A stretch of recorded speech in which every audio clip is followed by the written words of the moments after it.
Assalamualaikum warahmatullahi wabarakatuh. Halo teman-teman, perkenalkan saya Cynthia Marasabesi dan teman saya Tia Ramadhani Dano Jafar. Kita berdua akan menjelaskan tentang perbedaan alat X-ray konvensional dan juga mobile X-ray.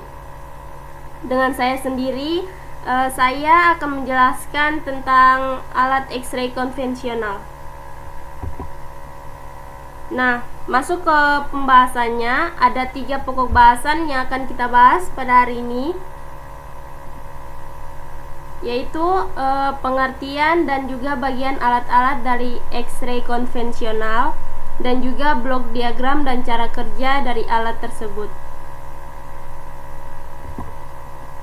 Nah, kita masuk pada pengertian alat.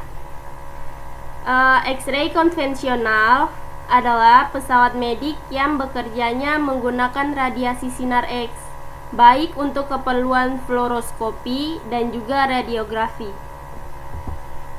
Nah, kita masuk ke bagian alat-alat. Di sini ada X-ray tube, kalimator, radiography table, X-ray generator, dan juga grid tray. Nah, X-ray tube itu berfungsi untuk menghasilkan sinar X yang merupakan suatu tabung hampa udara yang di dalamnya terdapat katoda bermuatan negatif yang berfungsi sebagai penghasil elektron, dan anoda yang bermuatan positif yang berfungsi sebagai target penembakan elektron.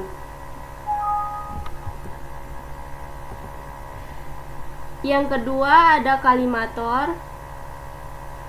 Kalimator juga dapat diartikan sebagai jendela penyinaran atau shutter X-ray yang akan disinarkan ke pasien. Bagian alat ini dapat membuka ataupun menutup sehingga X-ray dapat diatur sesuai kebutuhan penyinarannya. Nah, yang ketiga itu radiography table. Nah, radiography table ini disebut juga sebagai meja pemeriksaan yang merupakan tempat untuk mengatur posisi pasien saat pemeriksaan. Nah, meja ini digerakkan secara otomatis oleh komputer pada saat pemeriksaan berlanjut. Meja ini juga dapat digerakkan maju mundur, ke atas maupun ke bawah. Nah, X-ray generator. X-ray generator yaitu berfungsi untuk menyuplai energi untuk tabung sinar X yang berfungsi untuk mengatur parameter paparan radiasi. Nah, grid tray itu berfungsi untuk mengurangi radiasi hambur yang sampai ke film, sehingga gambar radiografi dapat dibaca oleh dokter radiologi untuk membantu menegakkan diagnosa penyakit. Nah, sekarang kita lanjut ke blok diagram dan juga cara kerja alat. Nah, cara kerja alat ini ada 3 tahapan, yaitu preparation, yang kedua ready, dan yang ketiga exposure. Nah, urutan atau proses terjadinya sinar X yaitu katoda filamen dipanaskan. Nah, di sini filamen dipanaskan sampai menyala dengan mengalirkan listrik yang berasal dari transformator. Karena panas, elektron-elektron dari katoda atau filamen ini terlepas. Sewaktu dihubungkan dengan transformator tegangan tinggi, elektron-elektron akan dipercepat gerakannya menuju anoda dan dipusatkan ke alat pemusat atau focusing cup. Nah, filamen dibuat relatif negatif terhadap sasaran atau target dengan memilih potensial tinggi. Awan-awan elektron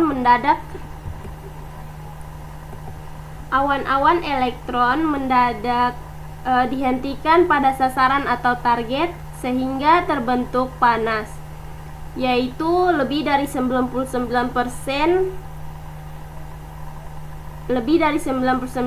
panas dan 1%-nya itu sinar X. Pelindung atau perisai timah akan mencegah keluarnya sinar X dari tabung, sehingga sinar X yang terbentuk hanya dapat dikeluarkan melalui jendela. Panas yang tinggi pada sasaran atau target ini akibat benturan elektron ditiadakan oleh radiator pendingin. Nah, jumlah sinar X yang dilepas setiap satuan waktu dapat dilihat atau pengukurannya itu miliampere atau mA, sedangkan jangka waktu pemotretan itu dikendalikan oleh pengukur waktu.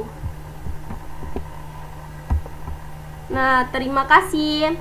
Selanjutnya saya alihkan ke teman saya, yaitu Tia Ramadhani dan Nojafar, untuk menjelaskan tentang mobile X-ray.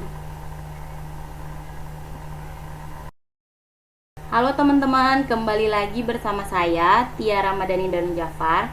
Saya di sini akan melanjutkan penjelasan dari teman saya, yaitu tentang materi mobile X-ray. Nah, yang pertama itu kita ada 4 pembahasan ya teman-teman.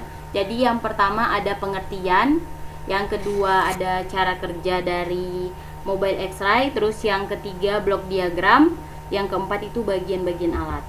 Nah, mobile X-ray itu apa sih? Mobile X-ray adalah suatu alat yang berfungsi untuk mendiagnosa penyakit pada organ tubuh bagian dalam dengan bantuan sinar X.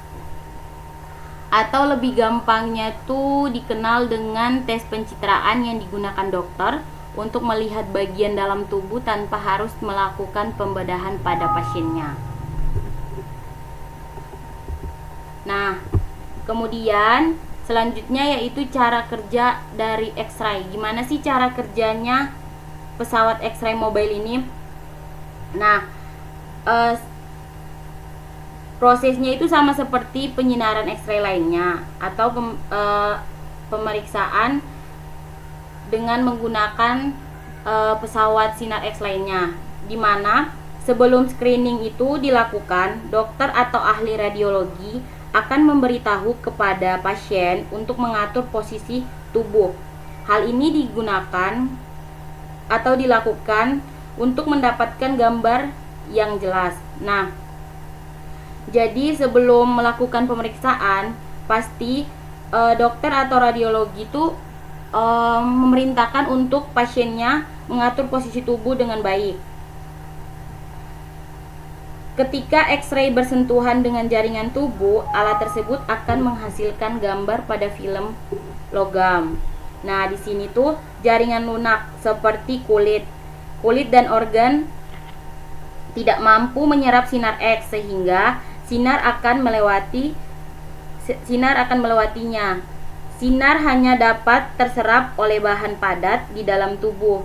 Area hitam pada X-ray mewakili area ketika X-ray melewati jaringan lunak, sedangkan area putih menunjukkan tempat jaringan lebih padat.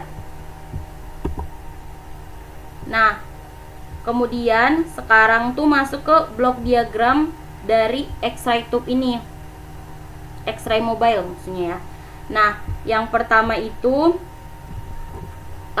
ada PLN. Di sini PLN itu merupakan sumber tegangan yang akan digunakan. Nah, kedua masuk ke power supply. Power supply untuk membagi tegangan ke bagian-bagian alat lainnya. Yang ketiga itu ada microcontroller, adalah bagian alat yang berfungsi untuk memberi perintah ke bagian lain alat untuk bekerja sesuai dengan settingan user. Nah, jadi tuh pada bagian ini dia tuh akan memberi perintah ke komponen-komponen atau bagian-bagian alat lainnya sesuai dengan settingan yang sudah diatur. Kemudian ada main kontaktor, adalah bagian alat yang berfungsi untuk mengalirkan tegangan ke bagian-bagian alat. Kemudian tuh ada hand switch, adalah bagian alat yang digunakan untuk expose. Terus ada display. Nah, bagian alat ini akan menampilkan informasi alat dan juga untuk setting alat sebelum digunakan. Biasanya di sini user akan menggunakan settingan sesuai dengan yang diminta. Terus ada filamen. Nah, pada bagian alat yang berfungsi untuk meneruskan tegangan ke bagian katoda dari tabung sinar X-nya. Terus ada motor driver. Nah, bagian ini yang berfungsi untuk mengatur putaran motor. Terus rotor. Rotor adalah bagian alat yang berputar di dalam tabung yang akan menyebabkan anoda berputar. Terus ada filter. Pada bagian alat ini yang berfungsi untuk menyaring noise tegangan sebelum masuk ke bagian inverter. Terus ada juga inverter AC DC. Di bagian alat ini yang berfungsi untuk mengubah tegangan AC menjadi DC sehingga bisa tersimpan di kapasitor. Terus selanjutnya ada kapasitor. Di sini kapasitor adalah komponen alat yang berfungsi untuk menyimpan tegangan DC yang akan digunakan untuk menghasilkan sinar X. Terus ada DC kontaktor, adalah bagian alat yang berfungsi untuk meloloskan tegangan DC setelah hand switch tekanan kedua ditekan. Terus selanjutnya itu ada inverter DC AC, adalah bagian untuk merubah tegangan DC menjadi tegangan AC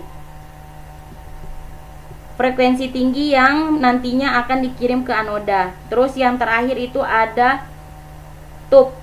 Tube adalah tempat terjadinya sinar X yang diakibatkan oleh beda potensial antara anoda dan katoda. Nah, kemudian masuk ke bagian-bagian alat, teman-teman. Di sini tuh bagian-bagian alat, untuk keterangan gambarnya pada nomor 1 itu tuh terdapat tabung sinar X. Terus yang nomor 2 ada kolimator. Terus yang ketiga ada lengan penopang. Terus yang keempat ada hand switch. Kelima itu ada kontrol funnel. Terus yang keenam ada pegangan pengemudi. Yang ketujuh adalah box kaset. Terus 8 ada generator tegangan tinggi. Nah, teman-teman, untuk komponen-komponennya sendiri, tabung sinar X itu tempat terjadinya sinar X. Biasanya hal ini disebabkan terjadinya beda potensial antara anoda dan katoda. Terus yang kedua, kolimator, di mana kolimator ini mengatur besar lapangnya radiasi. Jadi dia tuh mengatur berapa radiasi yang digunakan atau diberikan. Nah, terus hand switch, tombol untuk repression dan expose alat ini dilakukan setelah sudah diatur atau disetting sesuai dengan kebutuhan. Nah, terus ada panel kontrol, teman-teman. Panel kontrol ini untuk mengontrol atau mengatur sesuai yang disetting. Nah, biasanya ini dilakukan oleh user atau perawat setempat.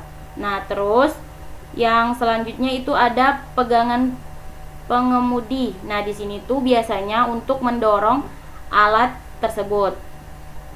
Terus box kaset. Box kaset ini tempat atau hasil foto yang akan dilakukan.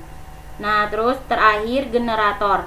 Nah, generator tegangan tinggi ini dimana untuk memberikan supply tegangan tinggi dan juga proses pembentukan sinar X. Sekian presentasi dari saya. Terima kasih teman-teman. Jangan lupa komen, subscribe, dan like.